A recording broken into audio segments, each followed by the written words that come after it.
Hi, I'm Dr. Ashley Fuller. And I'm Dr. Meredith McClure. And this is Labia Logic, the podcast that's all vulva, no filter. We're here to talk about all the stuff your doctor rushed through, the questions you've been too embarrassed to ask, and the sex ed that barely mentioned the vulva. Because too many people are suffering in silence with painful sex, menopause misery, and vulvar issues no one talks about. No shame, no stigma, just real talk, real answers, and the education you should have gotten in the first place. Hello, and welcome back to Labia Logic. I'm here with my co-host, Meredith, and we are very excited to be talking about eau de vag today, or decoding vaginal and vulvar odor. Aren't you excited to talk about this today, Meredith? I'm super excited to talk about it. I think we hear about it a lot from patients, so let's go ahead and dive on in. Yeah, I mean, I think it's not uncommon that I get a patient whose one of their main concerns is odor, or that they're going through some body or hormonal changes and they notice that their body odor in general has changed, but also their vaginal odor. People are concerned about odor because of possibly if they're sexually active and they're worrying about a partner smelling it, or even just other people and just places where we, work out at the gym or whatever. Right. I think there's just kind of a lot of stigma around like, oh my gosh, do I smell? And like that's where a lot of the kind of fears and concerns come from. Would you agree? Absolutely. And I think too, like, just because of sexual activity, the vagina has an odor. Like, let's just be clear. Like, it has an odor. It's supposed to have an odor. It should be an odor that's not super off-putting, but like, it's part of what, like, attracts a mate, like kind of thing. Like it's, it is something that it's not going to be odorless, and it's not going to smell like roses. It has just a normal, natural odor to it. And I would say it's not recommended to try to suppress that odor completely, because it's natural to have some odor there. Yeah. And you can find so many products now over the counter where, eat this and it's going to smell or taste different or for the better. And really that could be harmful to people in some instances. So absolutely. So we're going to talk about kind of the vagina, which I know we are the Labia Logic, mostly talking about vulva. But for this, I mean, some of the odor comes from the vagina, but some of it will stick around on the vulva. But we're going to talk about both today because it's kind of odor down there. Sometimes it's hard to actually know where exactly it's coming from, but a lot of it is vagina. Mm-hmm. Well, let's talk a little bit more about what that normal odor is and why we have this odor. So I think, when it comes to the vulva, I mean, the vulva is skin, and just like other skin on your body, there can be odor there. And this is an area kind of similar, if you want to think of it, to like your armpit or under your breasts. And there's a lot of sweat that happens there, and there can be debris and things like that. And we have kind of protective measures, and like we've discussed with pubic hair, that's there for a reason and can kind of help regulate this odor and sweat and bacteria that are there. And it's normal to have bacteria on our skin, but sometimes when that sweat mixes with bacteria, it can create an odor, and that's where that skin odor, body odor can kind of come from. And the vulva is not immune to that either. I agree. And then also I think, we get a fair amount of dead skin cells that build up, definitely on the labia, in between the labia specifically. That is normal. I recommend when patients shower or they bathe, like using water and their fingers kind of clean in between the labia. But I think when we get more buildup of those dead skin cells, that can keep odor around. Or if you have a lot of vaginal discharge, it also can kind of caught in the folds of the vulva and kind of sit there. Patients will be like, yeah, I get kind of just this kind of buildup of debris, like you're saying, or discharge there that sometimes can leave an odor. And like remedies for this, definitely not over cleaning, because so many people will do over cleaning with soaps and products and things like that. Really just basic water is great if you want to put on just something like a barrier of some kind. We've talked about Vaseline, things like that, just to kind of protect your skin. That could be something that could be beneficial and helpful. I want patients to feel confident and feel good about themselves, and that includes their odor, especially when we think about sexual activity and things like that. But if we don't want to use harmful substances that could make things worse or actually lead to vulvar skin conditions. So Vaseline and some of these kind of more mild barrier protectants, I think, are a good way to go. Patients often say to me things like, oh, I think it's worse if I work out and sit in my, my workout pants for a long time after a workout. And I think a lot of that's just sweat. We sweat. When sweat mixed with wet bacteria, that's what really makes the odor. Wouldn't you agree, Meredith? Yeah, I would definitely agree. It's more just sweat. And again, that's kind of with the bacteria is what creates the odor. Do you think there's ever anything where that would like a problem where we should call our doctor? If it's becoming a problem to the patient, then potentially. I mean, that's the thing. Like, when do we worry about this? If it's something that's interfering with your life, like if you're having to shower 3 times a day because you are noticing your vagina and your vaginal odor or vulvar odor, then yeah, I mean, I think that's worth, coming in to be evaluated. I also think that some of us are more sensitive to noticing these smells too. And so, but I definitely think we all know our bodies and we notice a change. If something's not quite right, you should go in and be evaluated. Because it might not even be the vulva. I mean, we're specifically talking about vulva odor, but sometimes it could be something totally different. I mean, you and I've definitely seen things where like you can have a fistula, which is kind of a little tube that connects like some of your inner organs even to the outside. And that can, maybe you have stool coming out on your vulva. Like I definitely have seen that before, and that can create odor. So you kind of, if it's problematic, it's not getting better and you're worried, it doesn't ever hurt to go see someone to kind of check it out. Meredith scaring you about fistulas, but they're really rare. Very rare. Very, very, very, rare. very, very rare. So, but you should still be seen. And if you feel like you smell after the gym, it doesn't mean you have stool coming out of your vulva, but you should come in if you are bothered by it. So let's talk about some of the most common problems with odor that we see. Most common is going to be the bacterial vaginosis, or BV. Right. That's the most common thing I would think of. Yeah, absolutely. So BV is a super common vaginal, we call it infection, but it's really an overgrowth of normal bacteria. So you get extra lactobacilli and certain types of bacteria that actually create like a thin, white, kind of frothy discharge and create a fishy type odor or an amine type smell. It's really common for patients if they have a new sexual partner. I think if anytime the microbiome is disrupted, people like you're higher risk of getting bacterial vaginosis. Yeah. But definitely it causes a more fishy odor and something that generally bothers patients. And that's one of the things that I think is one of the more common odor problems. Everybody has kind of their own microbiome or ecosystem, if you kind of want to look at it like that. And I think we're getting better and we're not totally there yet when it comes to microbiome in vaginal environments. GI tracted, we've come a long way, but I think that there's still things to be determined and explored there. But some people have an environment that's just more prone to getting this. And it's not your fault if that's the case. I mean, it's your vaginal environment or ecosystem, and some have a baseline pH. I mean, this kind of comes down to just pH. Would you agree that some people's pH is in a certain amount? Your vagina's pH is supposed to be really low, which is acidic. And if it's not, it doesn't take much to bump that number up and make you have odor, which is, where bacterial vaginosis will present. And things that affect our pH,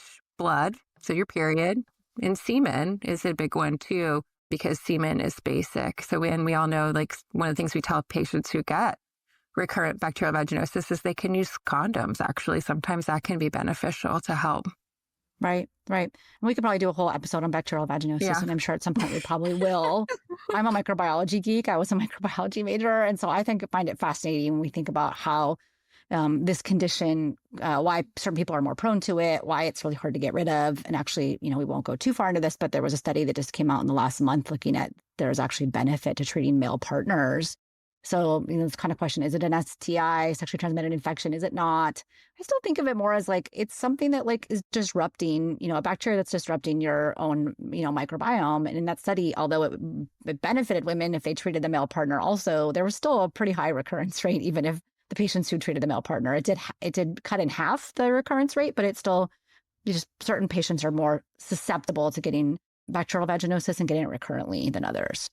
If that fishy odor is the very characteristic sign of it. And so if that's something that you're getting on a more recurrent basis, which we would consider that more than 3 or more times a year, it's definitely worth checking in with gynecologists or even primary care doctors, people that can take care of this stuff. Yeah, absolutely. The other time I hear people talking about odor quite a bit is in perimenopause or menopause. And so, hormones definitely change our odor profile for sure. I think women may notice it the first time when they're postpartum. When we're postpartum and we're breastfeeding, we have really low estrogen levels, and patients often will tell me they notice an odor. Like, remember at postpartum visits when I used to do OB, patients would tell me like that they would notice like things just don't smell right. And I think that is just the change in estrogen. We have super low estrogen levels when we're breastfeeding and postpartum, and that changes our tissues and changes the odor there. And that also will happen in perimenopause and menopause. And it even just changed your vaginal ecosystem and the ratios, if you will, of bacteria. It's normal to have bacteria and yeast living in our vaginas. They live there all the time, but hormonal fluctuations and changes can impact that. And some of that could create a different odor that you're not used to. We love vaginal estrogen, definitely can help with some of these things, but I find that sometimes patients are pretty distraught by odor changes just in their whole body around these hormonal changes, in perimenopause. And we think about, do hormone changes change odor? Of course. I mean, think about our kids and they start going through puberty and suddenly they stink, right? So we can talk about perimenopause being kind of like reverse puberty. And so those hormone changes can be affecting our body odor in general, but definitely our vaginal odor. Yeah, for sure.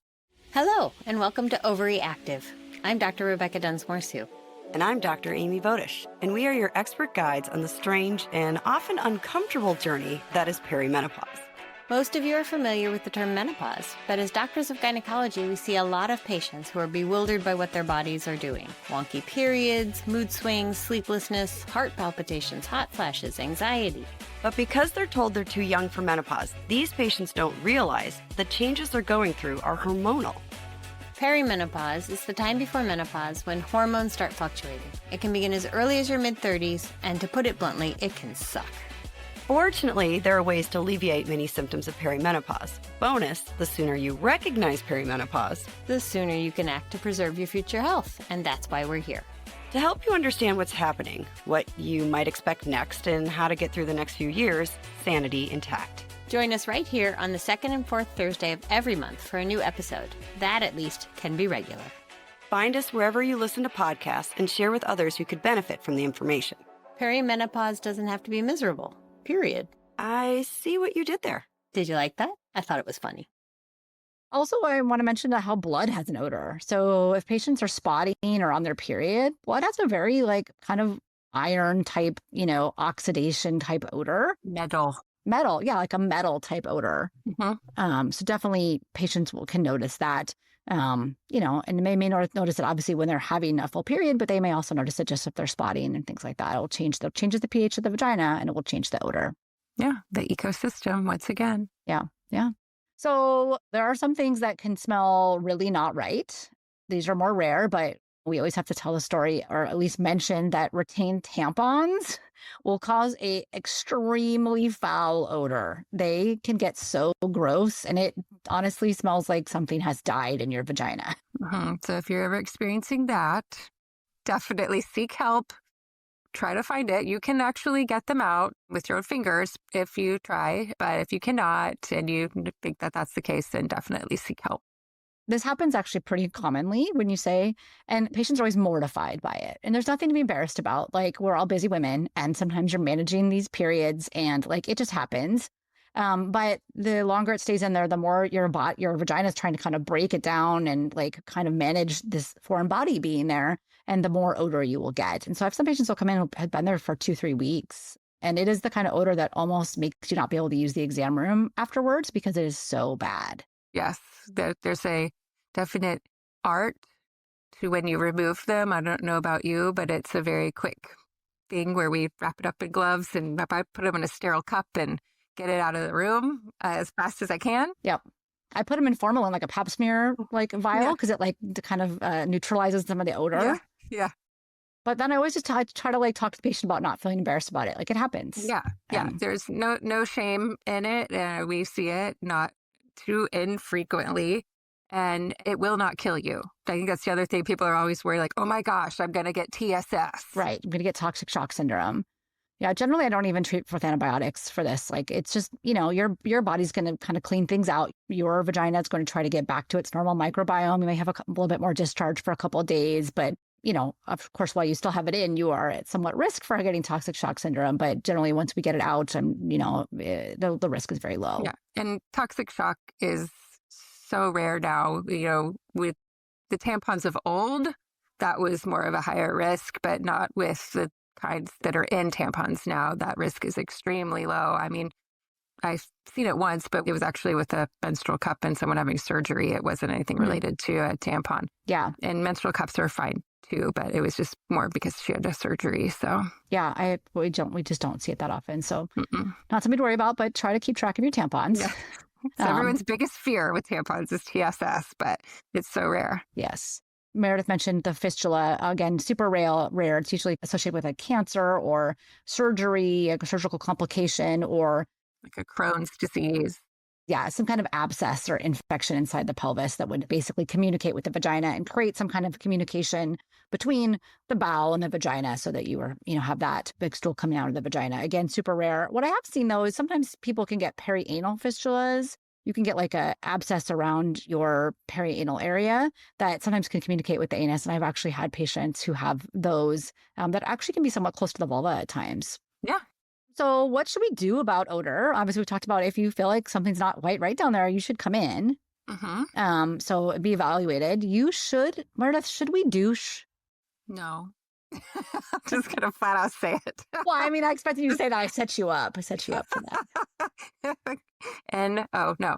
Don't douche. Don't put like things inside the vagina. The vagina is a self-clean organ. It's like a self-clean oven. And if you clean it yourself, like it will mess it all up. Yeah, agree. Yeah. Leave her be. She will probably take care of herself. Yes. And if she doesn't, then that's what we're here for. Exactly. That's when you come in. Douching's kind of a thing of the past. I don't feel like many patients come in and tell me that they're douching anymore. So no, it's more taking certain celebrities' products over the counter. Right. I mean, I wouldn't. Yeah, there's not much, that you need. Yeah, don't put things in there to change your odor other than vaginal estrogen. We'll talk about that. Probiotics. I mean, there are some other things that you can use. I think those are things that are best talked about with your physician. There are a lot of probiotics out there. I love the idea of probiotics. I don't know if we don't have a bunch of clinical data about their benefit, to be honest. From a microbiome perspective, they make sense, but from a clinical efficacy perspective, they don't always prevent BV recurrence and things like that, and definitely may not change your odor. Yeah, and definitely can impact your pocketbook. Yes, they can be very expensive. And there are certain conditions if you overuse them that you could get. Yeah. People talk about boric acid in the vagina. It doesn't mean that will change your pH of your vagina. And I probably could change the odor. I haven't really thought about it in terms of odor. I don't usually, I usually find, it's kind of like a Band-Aid. Like if we're just treating odor, then we're not really treating like what's the underlying reason you have the odor, right? So let's figure out why. So do you have bacterial vaginosis? Do you have, low estrogen levels? Do you, and those we would treat with sometimes boric acid for bacterial vaginosis, but generally we're trying to treat the underlying reason, not just the odor. Yeah. What do we think about like these kind of full body deodorants, like Lume, things like that? Do you feel like those are beneficial, not beneficial? Definitely not for your vagina. I would not put that in your vagina. No, yeah, don't do that. But I mean, if it works for you and you're not irritated by it, if it's not hurting you, I mean, I think it's fine. Yeah, I think if it's not bothering you, I mean, those were made by a gynecologist.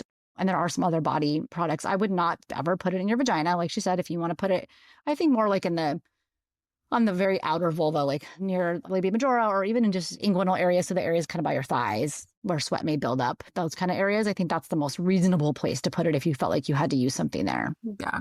I think the biggest take home here is that the vagina and the vulva have an odor. It's never going to be totally odorless. You should know your baseline, trust your nose, like know what it has smelled like in the past so that you can notice if there's difference. Know that hormones can change it. Certain vaginal infections can change it. And if you feel like something's not right, then you should reach out and see your primary care doctor or your gynecologist and try to figure out what might be going on. Yeah, I agree. And then our fun closing question. If you could bottle the scent of a healthy vulva or vagina, what would it be called? And I think Gwyneth Paltrow has a candle, right? She It's called does. like, "This is what my vagina smells like." Is that what the candle's called?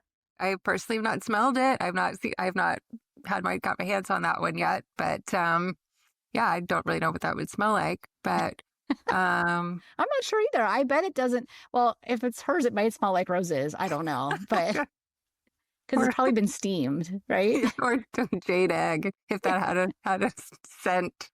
Right. If a jade egg could have a scent. So I don't really have a name for it. I just think that there's like a healthy, normal kind of musky smell that comes from this part of our body, and that's normal. Yeah, it's true. And it's not something that stops us in our tracks in our everyday life of work. Though, people always apologize for their hair care. We've talked about that in one of our other episodes, or odor. And I think, the vulva and vagina have an odor. It's not usually super off-putting. It's not something I generally notice unless something's wrong. Just like we don't really notice your hair, we honestly don't really notice the odor. Right. Right. And so there's no shame in it. And it's normal body parts and normal things happen there. And just take it as it comes. I agree. All right. Well, thanks for tuning in for this Ode to Vag, Ode to Vulva odor episode. If you have questions, please let us know. We're always happy to talk about anything vulva, vagina, mostly vulva that you want to talk about. We're here for it. So keep in touch with us. Thanks for joining us for this episode of Labia Logic. We get it. Sharing a podcast like this might feel a little taboo, but we're here to break down those barriers. Labia Logic's all about empowerment, not embarrassment. If you found this episode helpful, we hope you share it with others who could use a little labia logic in their lives. Can't we all? You can find us on all major podcast platforms and connect with us on Instagram at labia_logic. From our lips to yours, Viva la vulva!